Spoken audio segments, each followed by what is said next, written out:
I am Taylor Cronin. I am a program assistant for the Alumni Relations Office at Northeastern University. And I am pleased to introduce our speaker, Billy Abildgaard, who is an alumnus of the College of Engineering from 2014. Billy is here to talk to us about real estate. He's an expert with 8 years of experience in the greater Boston and New Hampshire area. And he is the owner of Digital Realty and specializes in residential real estate. All right, Billy, I will let you take it away. Awesome. Thanks, Taylor. Really appreciate the introduction. Excited to hear to chat with everybody, and we have a ton of information here that will hopefully be very insightful for you. Okay, so I'm assuming everyone here can see the screen. And as we go today, this isn't really meant to be like a lecture per se or anything like that. So if you've got questions or comments or want clarification, feel free to throw any questions you have in the chat, and I'm going to try to keep up with it as we go and just have this be conversational and make sure that any questions you have, we make sure we address them. So appreciate you taking your lunch hour today, and we'll just jump right into things. So as Taylor mentioned, Billy Abildgaard, I'm the broker and owner of Digital Realty. 8 years of experience in real estate, helping people buy, sell, and manage property. 2 times a Northeastern grad, which Northeastern likes to affectionately call a double husky, with an undergraduate degree in electrical engineering and then a master's in engineering management.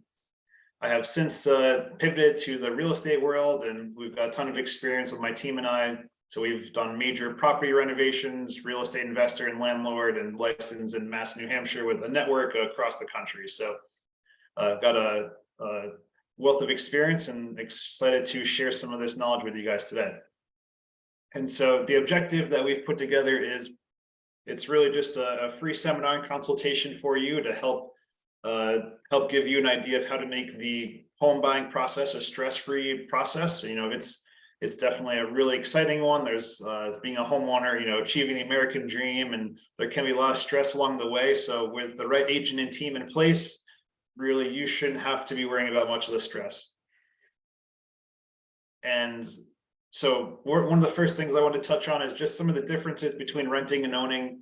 When does renting make sense? When does owning the property make sense? So one of the principal reasons that you want to buy a property is primarily when you own a home or a condominium or any other type of property, you are gaining an asset, and assets can appreciate, meaning that they're going to be gaining value over time. So when you are renting, you're paying to be able to live in an apartment or a home or a unit. What happens is, as that property becomes more valuable, you're not getting any of those gains. And actually, it could end up really hurting you, because then rent goes up.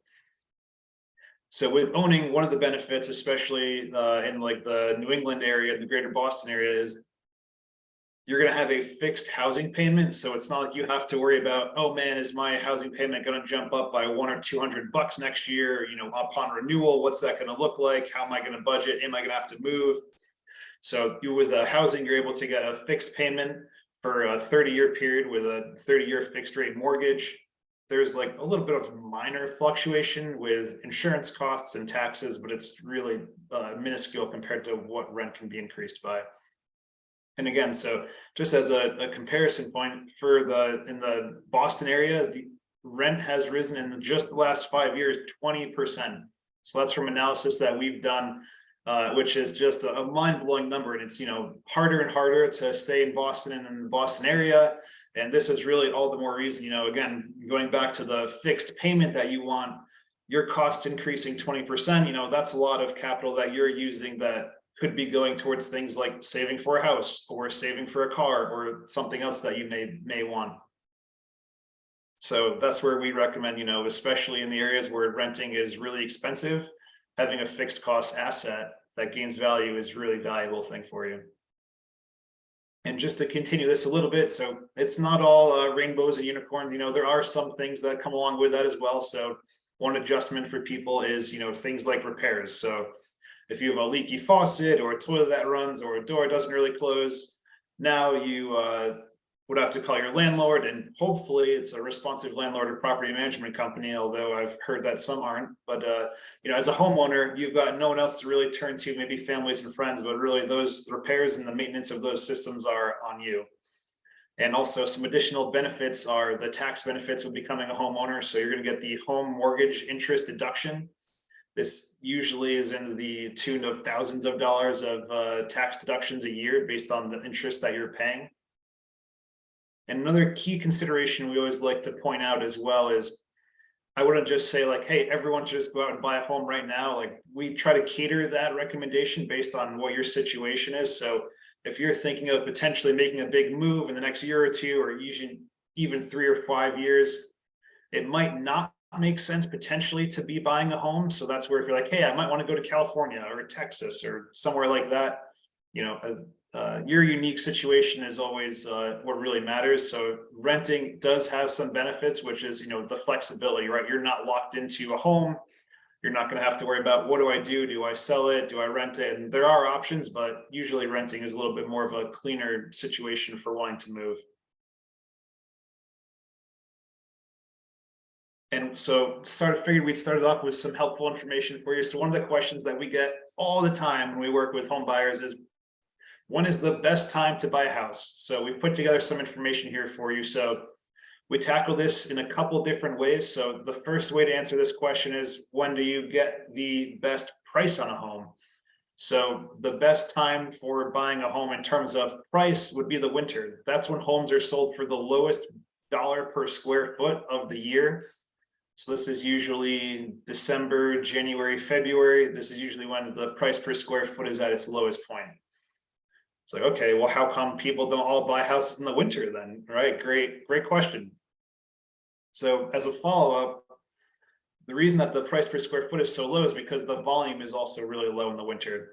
So the volume of new homes on the market is actually highest in the spring and summer months. It's usually peaking, depending on the year, between May and July. So May, June, July, sometimes August, that's when you're going to have the most inventory available. So instead of hundreds of places, there's thousands of places that are available.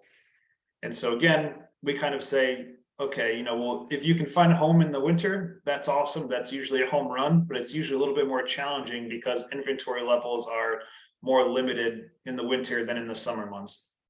And of course, there's a lot of other factors, right? So what happens if you're in the middle of a lease, or if you're just moving to an area?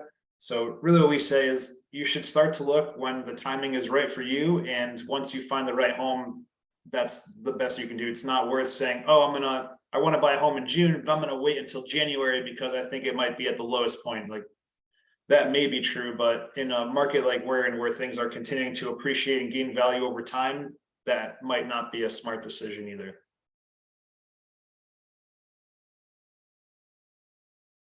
And so what we've done here is we've taken the stuff that we want to cover with you guys. We've kind of broken up into 2 parts. Part 1 is probably where you are in this process right now, which is pre-offer. You're thinking about potentially buying a home, maybe in the next year or 2 or 6 months. And what do we do from right now in this moment up until getting an offer on a home? And the second part is, once an offer is accepted on a property, what do we do from that point in time through closing? And so one of the questions that we get as well is, okay, well, how long does it generally take me to find a house? This varies a ton. I mean, we've had, sometimes it takes people a week, sometimes it takes people 9 months. So on average, it usually takes people around 2 to 4 months from beginning of starting their home search through closing, and from the point when an offer is accepted through closing, that's usually about 30 days. So again, depending on how specific your criteria is, you know, if you want a condo in only 1 town versus looking in 5 or 10 towns, obviously that is going to limit your volume and make it a little bit more challenging. So there's a lot that goes into it, and these are just some general numbers to have in mind.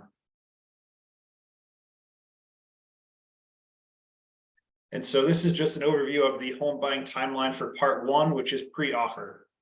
So we've identified 4 steps that you're going to need to take to make sure that you're having a smooth process and setting yourself up for success.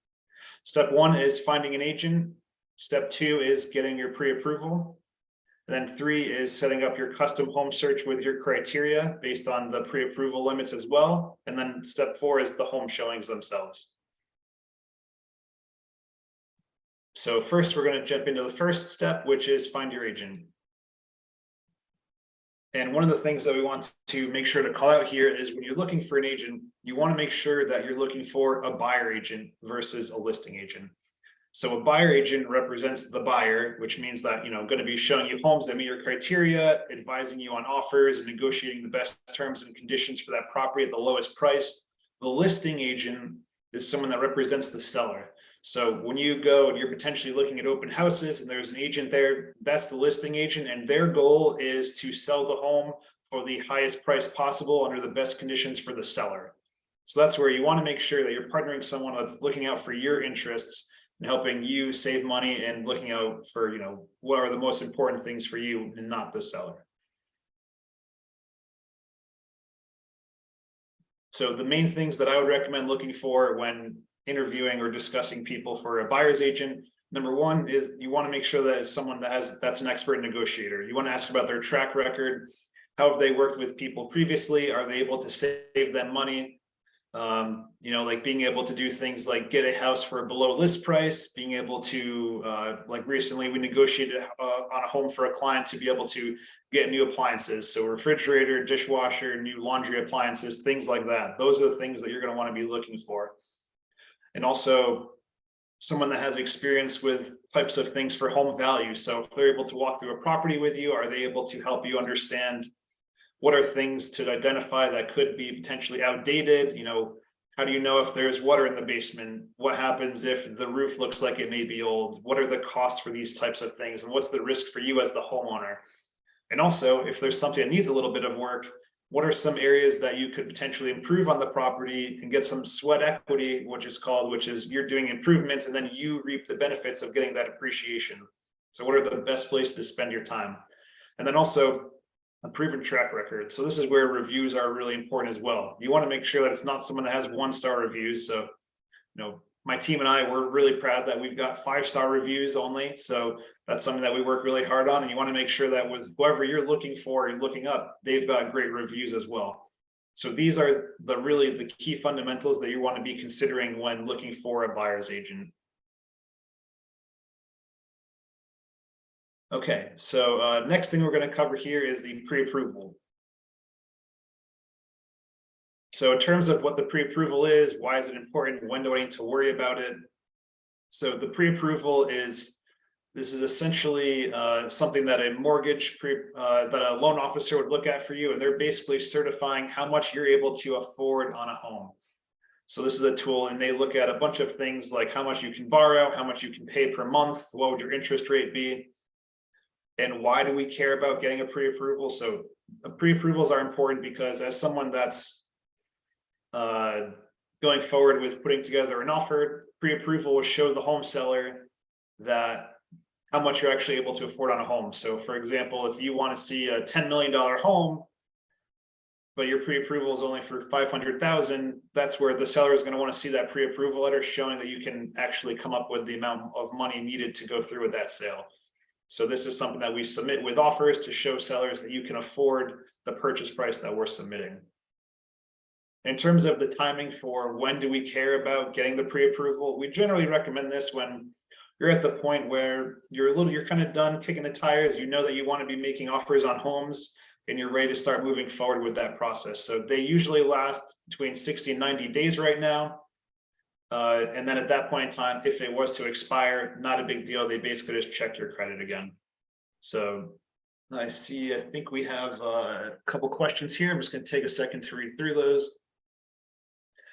So Madeline has a great question. What's the difference between being pre-approved and pre-qualified? Great question. So pre-qualified, that's usually a little bit of more of a surface level check. So it's usually pre-qualified is like you kind of tell them verbally, oh yeah, here's my information. I make this much income. Here's how much I have in savings and what my credit score is. And with a pre-approval, this is where they actually do a deep dive into your finances. So they'll ask you for information like your W-2, they'll check how much debt you have, they'll check your credit. So a pre-approval is more of an in-depth analysis at your financial picture. So that's usually what people are looking for. Is it's more of a verification of the information versus pre-qualification is a little bit more of like they take your word for things. So pre-approval is definitely what you want and what you're looking for when you're ready to be making offers on homes. And then another question here from Brianna. How do we know how much you can afford without doing a pre-approval? Yeah, that's a great question. So there are some tools that we can also link at the end of this presentation to the website as well. So there are some high level things like pre-approval or mortgage calculators. And this is where you can put in things like your income, how much you have in savings, how much debt you have, right? So whether it's student loans or if you bought a car, things like that, all of that's going to be taken into consideration. So that's a way to come up with like a ballpark of what you think that would be. But honestly, what I would recommend is just getting in touch with a loan officer. And even if you just have a cursory conversation, they'd be able to give you a much more accurate one than a lot of that stuff. So hopefully that answers your questions. Definitely feel free to keep them coming.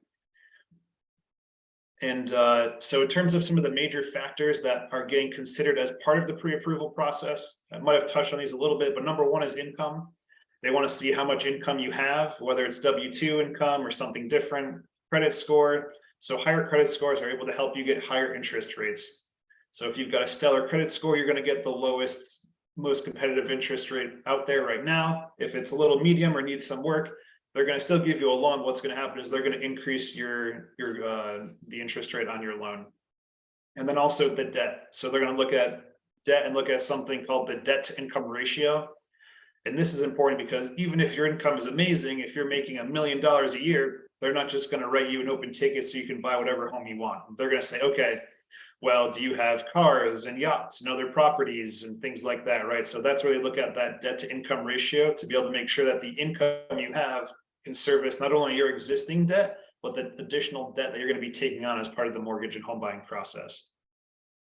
And then, of course, the fourth factor is the down payment as well. So if you have a nest egg that you're planning on putting down for your down payment, the amount that you have is also going to go into consideration for how much you can afford, because the larger down payment means the lower the loan amount would be, which would decrease your monthly payment. So these are the main factors that are considered as part of the pre-approval process. And then this is another thing I just like to give everyone a little bit of a heads up. So as you get in touch with a loan officer, they're going to be asking you for a bunch of these documents, and sometimes they're a little trickier to find than you'd expect, having to navigate either HR websites or somehow dig through your archives. So they're going to look for pay stubs that are covering the last 30 days, W-2 forms for the last 2 years, any type of additional income you may have, whether if you work multiple jobs, if you have, and then also bank statements to verify the assets that you have. And again, this is a little bit of a difference between the pre-qualification and the pre-approval. The pre-approval is really verifying all this information with the stuff you're submitting. So they're going to want to see bank statements to verify, okay, you've said that you have 100,000 in savings. Okay, well, we need to see the proof. We want to see it in your bank statements or in statements in some kind of IRA or stock accounts, or whether you're taking a loan from a 401k or something like that. So just to give you a little bit of a heads up, sometimes it's tough to get some of these documents together. So I usually recommend people start to work on pulling those together on the earlier side, just to prevent the stress from happening a little bit later down the path. Okay, and then we've got a question here from Brian. How is going through a loan officer different than going through a bank for pre-approval? That's a great question, Brian. So that's one of the things that we don't really cover as part of this presentation, but I'd be glad to, if you want to email me, I'd be glad to give you some more in-depth knowledge on some of this, about some of the differences. But essentially, when you're looking for loan officers, that's also a different segment, right? So what you're going to want to be looking for is their ability for closing on time. So some of the banks, what happens is they say, oh yeah, we'll need a longer amount of time to close, and they may not really have a sense of urgency necessarily if it's like a big national one. So you want to make sure that they're going to be able to close on time and not put your deal at risk. You also want to check for the interest rates that they're offering you. So interest rates could potentially vary. One thing to be on the lookout for, which again we didn't include here, but it's a great thing to call out, is points. is something that's called points. Actually, we may cover some of this stuff. So anyways, I'll just answer your question here. So is points, and that's basically an additional fee that's charged for lowering your interest rate and then also closing costs. So I'd make sure that when you're interviewing or discussing with loan officers, you ask them about all of these different facets to make sure that it's a good fit for you and that there's you're getting the best deal you possibly can with a team that can perform and make sure that the loan is being submitted and approved on time. So financing FAQs and definitely yeah, no problem. Glad to answer it. And feel free to keep the questions coming as we go. So financing FAQs, one of the questions that we get as well about the financing side of things is how much do you need for a down payment? So there's a myth out there that you need 20% for a down payment. That is definitely not the case. You don't need 20% to buy a home, especially around here when people are renting apartments. You know, you're gonna have to put down first month's rent, last month's rent, security fee, security deposit and broker fee. Like that right there, that amount could be used as part of your down payment amount. All right, so as a first-time home buyer, you're able to do as little as 3% down for a conventional mortgage, and for people that aren't first-time home buyers, the lowest you can put down is 5%. And as we can see, we put together a breakdown of the average down payment amount by age. So you know, if you're able to put down 20%, that definitely has its advantages, but that's by no means a requirement to be able to buy a home. So it definitely helps you and decreases your monthly payment. But again, if you're looking into considering being a homeowner, you do not need 20% as a down payment.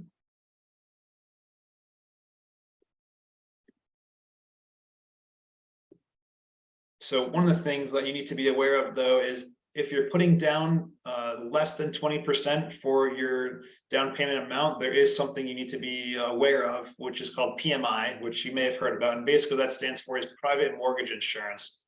And this is essentially an additional fee that the mortgage lender charges as part of your loan, because realistically what's happening is you have a higher chance of defaulting on your loan if you have a lower down payment amount. So what they're saying is, hey, we think you may have a higher chance of defaulting, so we're going to charge this additional fee called private mortgage insurance until you get to 20% equity, and then we basically stop collecting that private mortgage insurance because your risk of defaulting on the loan has gone down. And so again, with PMI, this varies a bit depending on how much that can cost you. So credit score plays a factor into this, as well as the amount that the loan is. So, and also the amount that you're putting down for your down payment. So if you're pretty close to 20%, like if you're 15 or 18% for your down payment, you're definitely going to have a lower PMI than if you put 5% down, for example. So this is something that you're going to want to talk through with your lender as well, and make sure you have an understanding of what the monthly cost for you would be.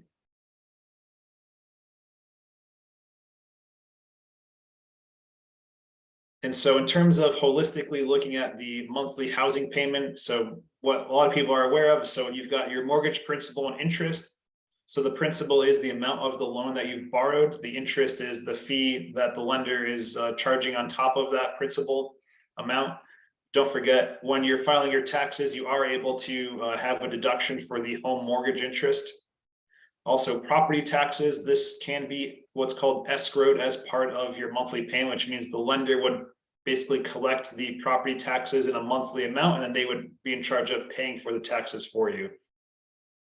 There's also homeowners insurance, which you need to make sure that you get on your home, which is a requirement as you go through the home purchase process. This can be also escrowed and rolled into your monthly payment as well, that we don't have to worry about paying for mortgage, homeowners insurance. And then additional other things could be PMI, which we just talked about, which is an additional fee if you're putting a down payment of less than 20%. And if you're buying a condominium or any kind of property in an association, then you'd also have what's called the homeowners association fee. And this is essentially a fee for being in the condominium, and that would be paying for things which could vary based on if it's a condo or not, but things like master insurance, water, sewer, any type of landscaping. And if you're in a bigger, more luxury building, you can have like a rec room, a pool room, a pool, a workout gym. So all sorts of things. So these fees are also not the same everywhere. It varies based on the association and where you're buying. So if you're thinking of buying a condominium, I always recommend we have to make sure we're paying attention to what the HOA fees are for that property, so that we can have that factored into your monthly housing payment. Okay, so before we jump into the custom home search, if you guys have any questions about pre-approval or financing, definitely throw them in the chat and we'll make sure that we get those answered. If not, what we'll do is we'll keep rolling. So one of the things in terms of your custom home search, especially for first-time home buyers, there's a lot to be thinking about. So does a condominium make sense? Does a single family home make sense? So just to give a little bit of an explanation about the pros and cons between each of those. So for a single family home, that's just a standalone building where you own all of the property. There's no rules or regulations and you can do whatever you want. So that has pros, which is usually it's got privacy and a little bit more space, usually comes with a little bit of a bigger yard. If you want to do any kind of improvements or changes to the home or the building, you can do that all on your own. You don't have to wait for getting approval or authorization from anyone else. There's usually a little bit more interest in single family homes, which means that they can be appreciating faster than condominiums. And so in terms of, so that sounds great, right? It's like, okay, great. Why doesn't everyone want a single family home then? Well, there are some cons as well. So one of them is that there's higher purchase prices for single family homes of similar size than condominiums. There's also, again, the maintenance and upkeep. So whether the house needs a new heating system or a new roof or a new siding, like that is all on you. You're the one that's responsible for all of those expenses and they're not shared. So comparing that with a condominium, which is usually one unit within a larger building that has multiple condominiums in it. So you have the benefit. So part of the HOA fee is you have the benefit of shared expenses. So if you need to get a new roof on that building, it's not like you're the only one that's footing that bill. That roof cost would be split across the number of units in that building.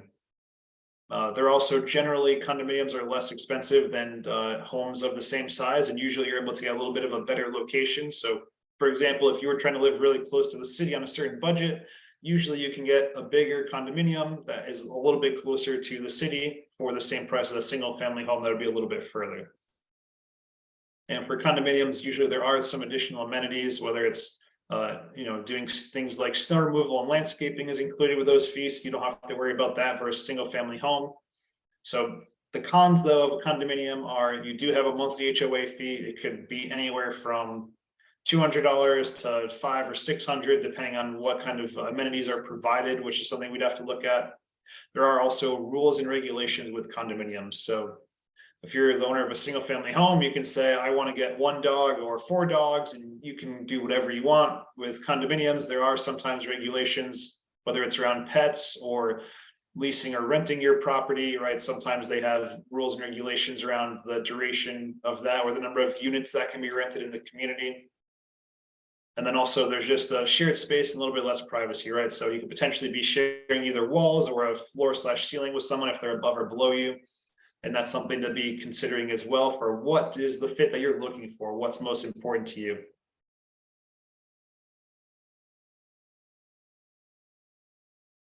And so as part of the other search criteria, so I'd say home and condominium are definitely like the first fork in the road that you're gonna have to be thinking about. Other things are price, which again are pre-approval. That's going to help influence that, right? So we're going to say, okay, we are pre-approved for this amount. You don't have to use the entire amount that you're pre-approved for. You can always purchase a property for below that amount, but that's just telling you what's the maximum you're able to afford. Also, number of bedrooms and bathrooms, right? So if it's just you, if it's you and a family, if you have guests that are staying all the time, what happens if do you work from home? Do you need a home office? All of those are really important considerations.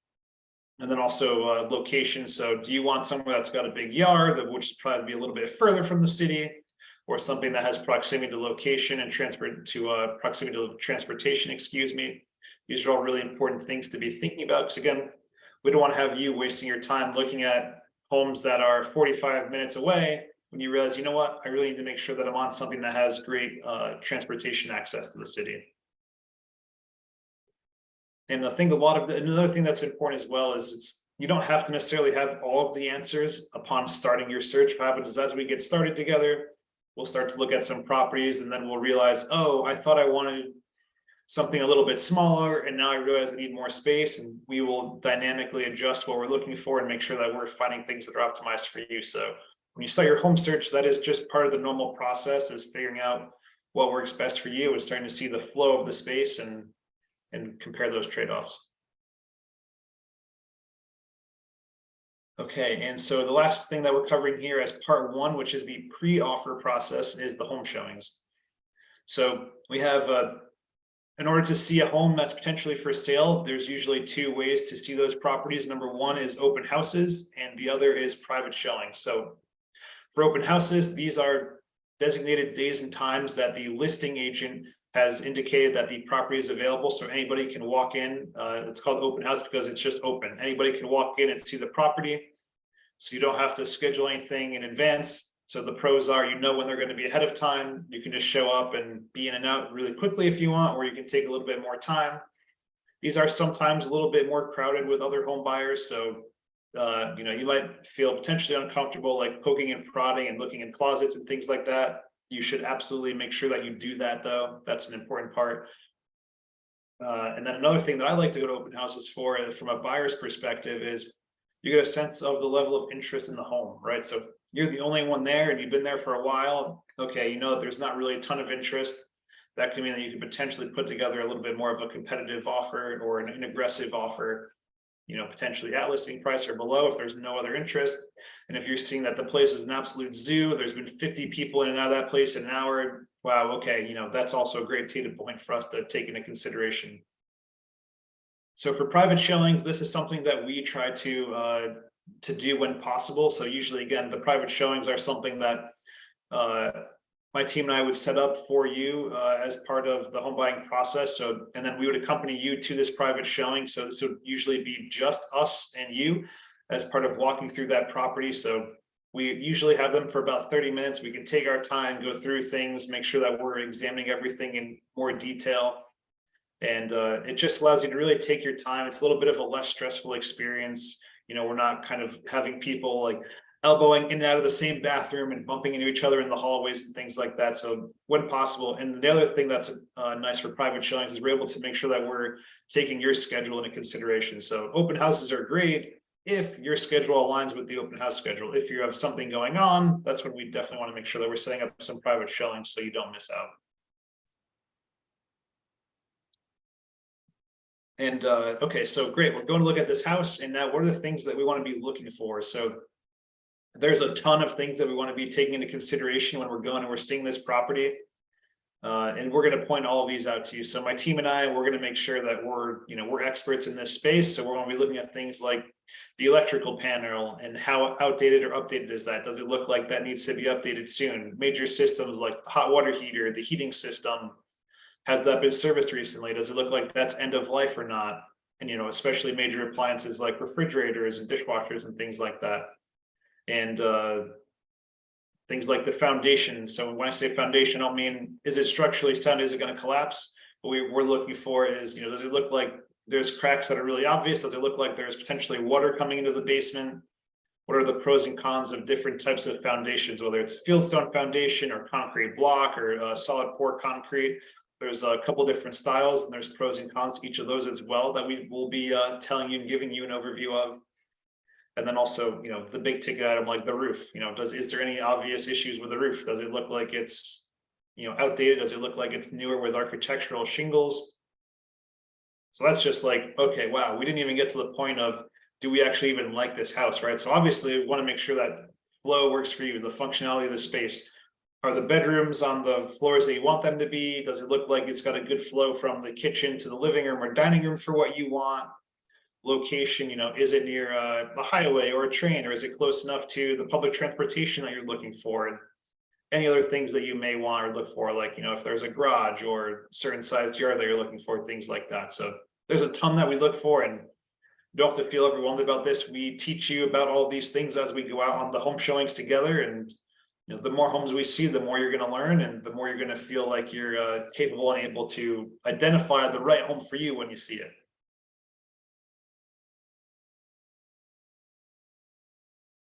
Okay, awesome. So we've made it through part one. So up until this point in time, you've found your right agent. We've gotten your pre-approval for you. We've started our custom home search based on what you're looking for. We've gone and see some homes. So now from this point, we have now, or is that great? We found the home we wanted as part of our home journey. We're now going to be working on the offer for that property. And so another thing that's really important is we don't just have the same standard thing that we send to every property for every offer. Each one is catered for exactly what you want for that specific property. So some properties there may be more competition than others. For other properties, there may be no one interested but us. So we want to make sure that we're taking all these factors into consideration, and in terms of the negotiations that we're doing our best to make sure that we're getting the favorable price and condition for you based on our analysis of that property at the time. And so all about the offer. So the main components of an offer to purchase. So number one is definitely purchase price. This is something that, sellers are going to be looking for first and foremost. The next one is closing date. Can you close in 30 days? Sometimes people want a little bit longer. And so we work on that and cater that towards the specific deal based on what you're looking for and what the seller wants as well. And then also contingencies. So once we start working together, we're going to give you an overview of all the different types of contingencies to be considered. The most prominent one is the mortgage or financing contingency, which basically says you're going to be buying the property contingent on being able to get a mortgage, right? Because again, if you can't get a mortgage, we don't want to have you buying that property because there's just literally no way for you to be able to afford it. There's other contingencies as well, like inspection contingency and other ones that we'd get into as well. So there's also for properties built prior to 1948, there's a lead transfer notification form. So this is required for, 1978 is the year. Any property built prior to 1978 is when you need to have a lead transfer notification form. And then also a first deposit. So this is an initial deposit, which is to do what's called bind the offer, which is to show the seller that you're serious. This deposit doesn't go into their personal bank account. It gets held in an independent escrow account. Okay, and then another thing to make sure that we note as well is with the first deposit, this only gets collected if your offer is accepted, and it does contribute towards your overall total down payment amount. So if we make an offer and the seller decides to accept a different offer, your initial deposit is not collected. It does not leave your bank account at all. So there's no issues with that. So it's not like there's a cost from your bank account of submitting offers if the offers are not accepted. Okay, and then the next part of the home buying process is for home inspections. So a licensed inspector would basically go through the property. This generally, again, this varies greatly depending on the size of the home, but we say generally lasts about 2 to 3 hours. And we have to make sure that it's a licensed home inspector for the state in which you're purchasing the property. And they're going to look at really a lot of the things that we're looking for as part of the home purchase process, but in much more detail, right? So they're looking at the exterior, the heating and cooling systems, they're testing everything, they're poking and prodding, checking the foundation, checking to make sure that there's no rotten wood or anything that looks like there's structural issues. They look at the electrical and the plumbing systems as well, look at the basement to see if there's any signs or issues of water. And this is definitely an important part of the process to make sure that you're not missing anything. Okay, and so the inspection occurs in Massachusetts specifically, between the home offer and the purchase and sale agreement. So the purchase and sale agreement, this is the legally binding contract between the buyer and the seller that basically solidifies that you have an agreement going forward. So one thing to note is that in some states like New Hampshire, for example, there is no initial offer that I've kind of mentioned previously, and it's just the offer is the purchase and sale agreement. So Massachusetts has an additional step, which is the offer to purchase form first, and then after that, the purchase and sale agreement. So there's a couple slight variations between some different states, but overall the process is pretty much the same. Really, the purchase and sale agreement is the big contract. And then as part of this is when you would be submitting a second deposit. Okay, so any questions so far? I know we're kind of getting into a little bit of the paperwork, but want to make sure that we're covering everything in detail. Okay, cool. No, so we'll keep rolling. And I see just a little time check. We've got about 15 minutes. Want to make sure that we've got plenty of time for any other questions as well. So once we have the purchase and sale agreement signed, the lender is going to be ordering and sending out an independent appraiser. This is really just an independent party that's not, that's none of the agents associated with the deal, to make sure that the property would be able, that the property would be able able to sell for around the market value that is being purchased for. So the lender wants to make sure that they're not going to send $1 million mortgage on something that is a box and worth $5, right? Because then if you don't make your payments, they're going to be totally upside down on their loan. So they're just protecting themselves and making sure that the asset that they're sending this mortgage out on is one that they'll be able to recoup the value from if they need to. Okay, and then once the appraisal is complete, then we have the financing contingency. So this is the date in which the lender has to provide the commitment that they're actually going to be giving you the loan. So from purchase and sale agreement up until this date, you're going to be working with the lender, submitting additional forms or any documentation that they may need. And essentially, this is when the lender gives the thumbs up and they say, good news, we're going to be giving you that mortgage that you need pretty soon. So a question here from Madeline, what happens if your offer is over the appraisal? Will the lender not approve it? Great question, Madeline. So if the appraised value is below the purchase price, there's a couple things that could happen at that point. So if you're from the buyer's perspective, what can happen is depending on how big this gap is, right? Say, for example, it's $10,000. We would say, hey, sellers, we have a gap in the appraised value of the property between our purchase price and the appraised price. And then we would essentially, that would give us another chance at negotiations for getting the purchase price of the property down. We can say, we're only able to get it appraised for this value. So are you able to, contribute $5,000 towards our $10,000 gap and we can split the difference with you? Or are we going to be able to get the seller to cover that gap completely? Or neither, we can say, hey, we weren't able to get our mortgage because the appraised value wasn't high enough, then you could back out of the deal. So that's where the financing contingency is definitely important. So let me know if I answered your question. If not, glad to go into more detail as well. During really competitive times in certain situations, people would add language to their offers. Like if there's a really hot home, they would say essentially, I'm summarizing, but it would essentially say buyers are willing to proceed with the purchase, assuming that the appraised value is, say, 10,000, like at least $10,000 below the purchase price. So basically saying if there is an appraisal gap, the buyer would be responsible for absorbing that difference to proceed with the sale. Again, this is language that we really only add when it's a very, very competitive situation. If there's like 15, 20 offers, and we don't just do that with this is really market dependent, but just to give you a little bit of an overview of the different scenarios in which if there was a gap between purchase price and appraisal price.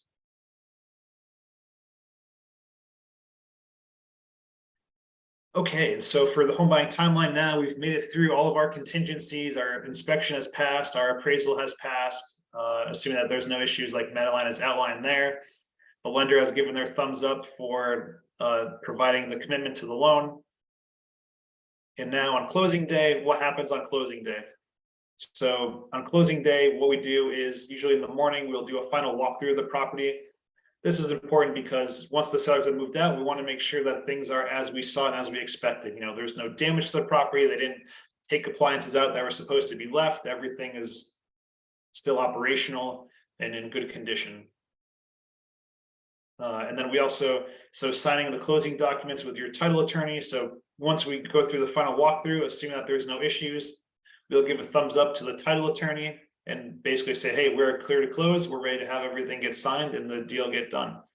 And then you would either the day before send a wire to the title attorney with your final down payment amount, or potentially go with a bank check as well to make sure that you're covering any down payment amounts that you want to be adding or closing costs.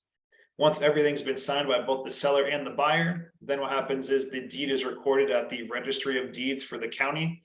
And this is where the transaction is publicly recorded and proof that you now own that property.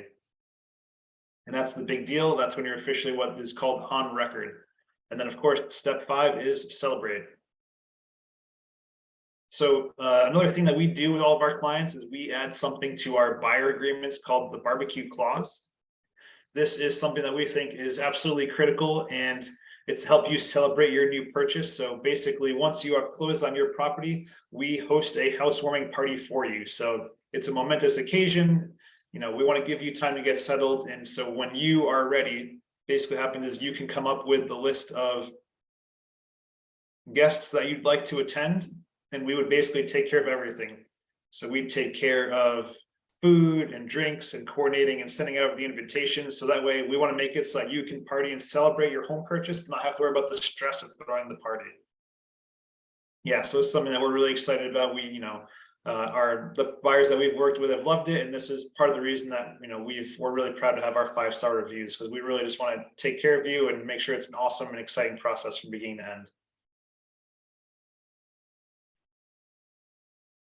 And now we've got a couple more minutes, so I'm just going to run through this a little bit, just so since you're here. And so if you're watching this live on the record, or if you're watching this on the recorded version, you can skip this part. This is a market overview, and feel free to jump to our YouTube channel for the latest market overview.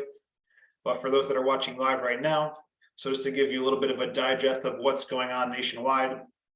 So rates are also, when I say rates here, so this is the interest rates on home mortgage loans. So they're right now, they're in about the middle of sixes, around 6.3 to 6.5%. Things peaked at around 7% in last October, and the Federal Reserve has indicated that they're going to slow the pace of interest rate hikes this year, expecting only a 1/4 to 1/2 point increase any further. So that's great, because instead of fear like last year that rates were going to continue climbing, we can expect some stability here in the interest rate environment, which helps you as a home buyer, because that doesn't means that you have a stable purchase price and what you can afford when you're buying a home. And then for the greater Boston area specifically, so we're starting to see that demand is definitely picking up in the greater Boston area. So for March of 2023, the sold to list price ratio is 99.1%, which means it's just below the list price. However, 40.5% of homes were closing above their list price. So that's showing us that it's definitely still competitive out there, and that there's a multi-offer environment for a lot of the homes around here. So it has definitely very competitive, but it's cooled off from last year. And if you don't live in the greater Boston area, that's no problem. We're also glad to help. So feel free to email me, and I'll be glad to provide more information for you on your specific area, just catering to our Northeastern crowd. And just to go a little bit more of an overview here. So what we see here is for March of 2023, the purchase price was $739,000. And this is combined of both single family homes and condominiums. And this is for all the towns in the greater Boston area, which is made up of 64 towns. So compared to February, the average purchase price is up 7.9%. That's not really too alarming, because again, as we mentioned earlier back in the beginning of the presentation, it's a pretty cyclical process, right? So as the season starts to warm up, the average purchase price increases as well. So what I pay attention to more is the bottom statistic here, which is the change from March of last year. So it shows that compared to March of 2022, the average purchase price is up 1.9%. And that's great, because in the previous years, it was up 9 or 10%. So this is great that it's giving you an idea of like, all right, great. It's not like you totally missed the boat. Things are still reasonably priced, and there's not massive jumps this year. And in terms of the percent of list price received, so for March of 2023, it was 100.9%. So it's showing that things are going for just above list price, which is just showing how competitive the market is. And what we're seeing here, if we're paying attention to basically the right side of this graph, we're seeing that things are starting to climb a little bit. So we're expecting that it's going to be another competitive year. Again, comparing to the same period of last year, March of last year was 104.2%, which means on average, properties went for 4.2% above list price. So it's still competitive, but not nearly as competitive as it was last year, which is great for home buyers. So with that information, I would definitely be thinking about potentially making a move soon before it continues to get more competitive. Awesome. And so that's all I had. I really appreciate everyone joining us today. And if you've got any other questions, whether it's questions about potentially getting started, or if you live in a different area, or if you just have any other questions we didn't cover, just feel free to email those. I'm glad to totally help at no charge at all. Really just want to help the community. So thanks for watching, and look forward to chatting with you in more detail.